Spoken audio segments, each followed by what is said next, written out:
Oui, bonjour, bonsoir mes chers frères, mes chers compatriotes. Bana Mboka Congo, na pesi ba sombote, bisika bozali, eza la voix du Kivu, la voix des sans voix, toujours au service du peuple. Et le Liboso, merci. Na ba oyo bazo kokanisa la voix du Kivu, ko sunga musala na biso, 1000 francs, 2000, 3000 francs, 1 dollar, 2 dollars. Na nimero na biso kaka oyo ya 85 88 0330. Merci mingi vraiment ba Congolais banso oyo bazo ko sunga biso.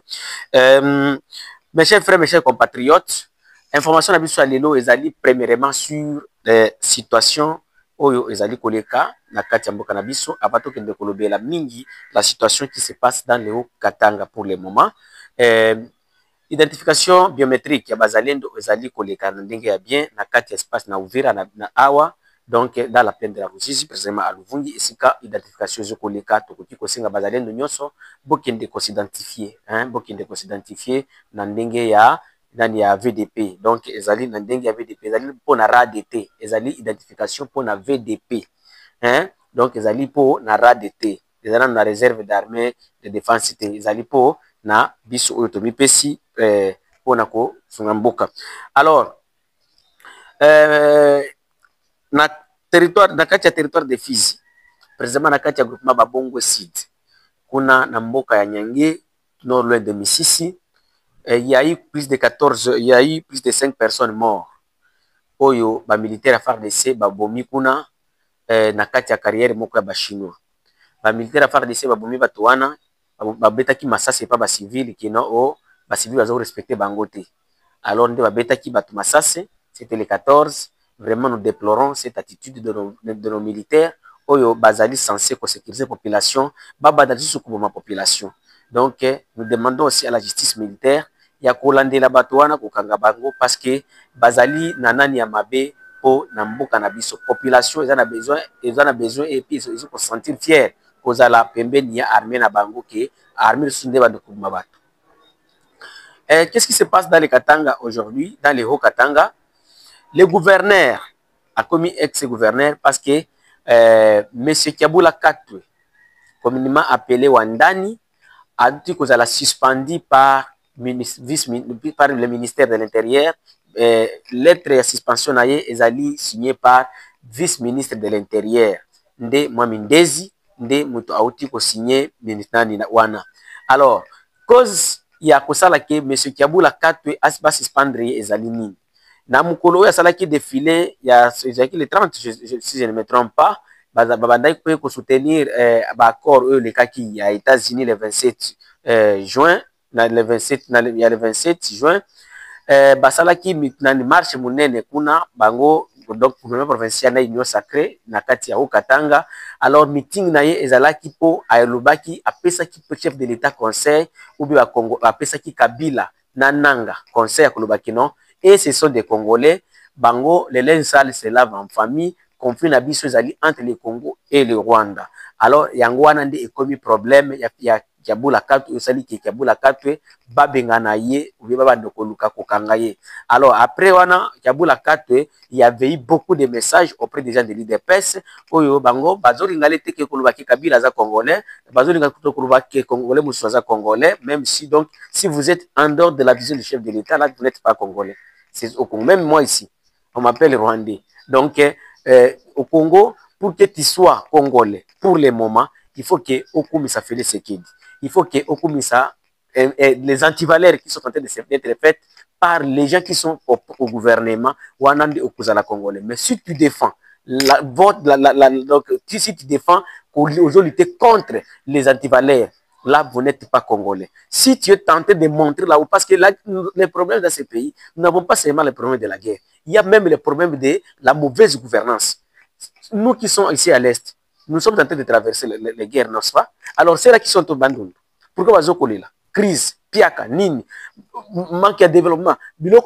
Donc, les grands problèmes du Congo, ce n'est pas seulement la guerre.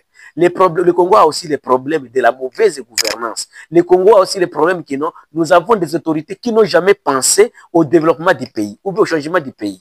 Même la vision que nous avons, la vision 2030, que vous avez fait, je ne sais pas si c'était en 2006, Oyo Isengela qui Moutounios Alanda, le nôtre commune en 2030, mais rien, les autres ça la manakati ya mboka, à tel autre côté. L'on wana de kozala, rwandais okozala rwandais donc soki olobi baoyo baantevalere oyo bazokosala. Alors, tango M. Kiabula Kato alobaki eloko wana babengi na Kinshasa, je ne sais pas si balobi selo lettre lobi ke a répondra ki kuna te akendaki ko répondre yango te nde batie sikoyo nini adjoint na ye Kazembe Shula nde akomi gouverneur à l'intérim comme ezalaki quand ya Fifi Masuka na période ya Richard Muyej Mangeji Mans na kati ya province ya Lualaba la Akolwezi. Alors je vais revenir un peu sur Musala oyo Kiabula asaleli chef de l'État na campagne ya 2023. Ni tete Kiabula Union Sacrée lingaki esa sortir te na kati ya Okatanga. Mais lelo bomoni bomoni nani oyo eloko chef de l'État azoko afuti Kiabula. Même les Wazalendo ici n'ont jamais fait ce que Kiabula a fait pour le chef de l'État. Je n'ai jamais vu Kiabula. Na mona ina noté, donc mais na yebi oyo parce que je suis muto na informé par les histoires qui se passent, par les actualités au pays. Kiabula nde muto azwaka même ko buka Moïse Katumbi kuna na Katanga pour que chef de l'État Félix Tshisekedi Tshilombo azwa ba voix ebele na kati ya province ya Katanga. Mais lelo bamoni ndenge Kiabula bauti ko buka ye. Kiabula avait perdu la confiance à ses compatriotes parce que tu as vu ce qui est Katanga là-bas, Balingi Félix Tshisekedi. Mais Kiabula avait accepté de rompre ses relations avec ses frères pour qu'il a défendre la vision du chef de l'État. Mais les lots, tu évites ce qui oyozo ko salama, bazo ko tinda message ni ne pepi ya pepi masuka. Parce qu'il y a des Katangais qui vont envoyer pepi masuka le message que non, au monde de Kiabula basali yo pe ko zala bongo. Alors et là, ils ont inquiété Batuzanini parce que tout ça pour la voix de Sanvo, il y a des vidéos. Donc, comment envoyer cette vidéo? Je vous ai balancé ça. Il y a Jean de Dieu Moulenda. Azali ministre provincial, Nakati, gouvernement provincial, Yaho Katanga. Il est originaire du Grand Kassai. Il est membre de l'UDPS. Jean de Dieu Moulenda avait fait le même discours avec Kiabula. Et puis, il y a Jean de Moulenda qui avant même Kiabula. Il y a Kolobake non, chef de l'État, biso Congolais Tolobi, Kabila Nananga, Binobo Longwana Biloko wana, Binobo Tika Biloko wana, ce qui est besoin de que nous faisons à Kinshasa, que nous faisons à Kinshasa, mais total la nenge Koluka Kimia, Tobeta Banguna Nabiso Oba, Rwanda, Bazo agressé, Biso Nakati Amboka Nabiso Congo. Mais Jean de Moulenda n'a pas été interpellé. Peut-être il y a du tribalisme aussi, parce que tant que tu as koloba boy ba muso ya ko kufinga mais tozo ko rappeler ko lakisa ki esika mabe ezali il faut to lobela yango soki omoni mabe soki otiki mabe eleka donc yo poza mutu mabe mais soki omoni ki awa eza mabe awa injustice moko salamaki awa telema lobela yango il faut mutu wana ozo kosala wana ebaki donc bato bazo komona eloko olinga azo kosala. Alors nous avions vu Godem Poy. Il s'est déclaré ici, le pasteur Godem Poy. Non, on a déjà Goma. Mais si c'est une autre personne qui n'est pas de l'espace linguistique du chef de l'État, Mbele R. Oyoboye a commis déjà nanani na demiap. Alors, monsieur le chef de l'État, Tala Sima Zonga Mutu, papa. Tala Sima Zonga Mutu. Makambozo ko sala population azo ko interpréter ngo mabe. Makambozo ko sala ba décision zo ko zwa. D'autres personnes, d'autres provinces, d'autres tribus, bazali ko interpréter en mabe. Et là, ko wane ko ki ko pesa biso jamais kimia. Kimia Congo bo expérimenter no ekouta na États-Unis, ekouta na Europe. Kimia Congo d'abord ekobanda na biso moko ba congolais.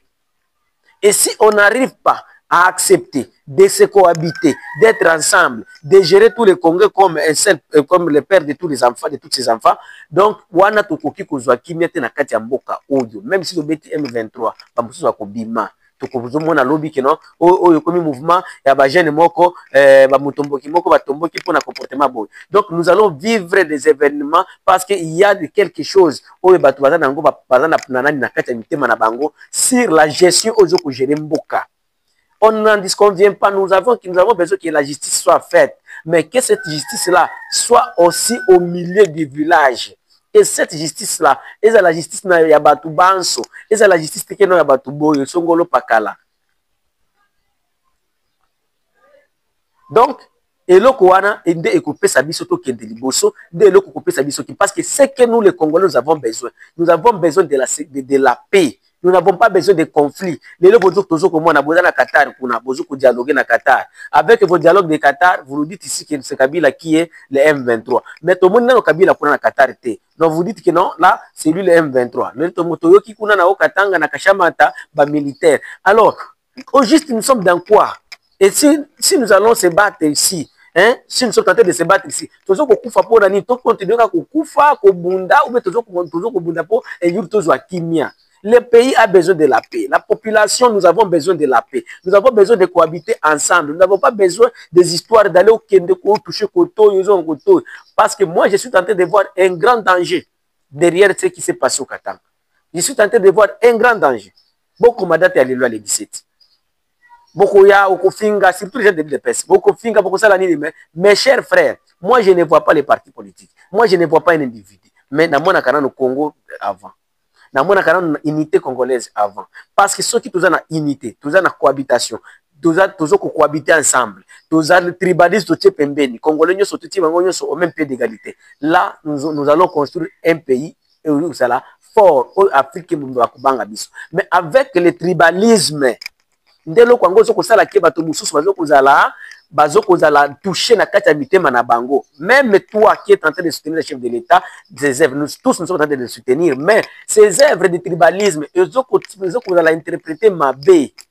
Et me Félix Sekedi, ce n'est pas les glorifier. Et me Félix Sekedi, c'est de lui rappeler ce qu'il est en train de faire. Ils ont coupé sa batou, ils ont fait sa batouté. Wanando Kolubaki Olingi, président Félix Sekedi. Donc, mes chers frères, mes chers compatriotes, j'envoie ces messages auprès du chef de l'État. Que, Nambuka, justice, to boite.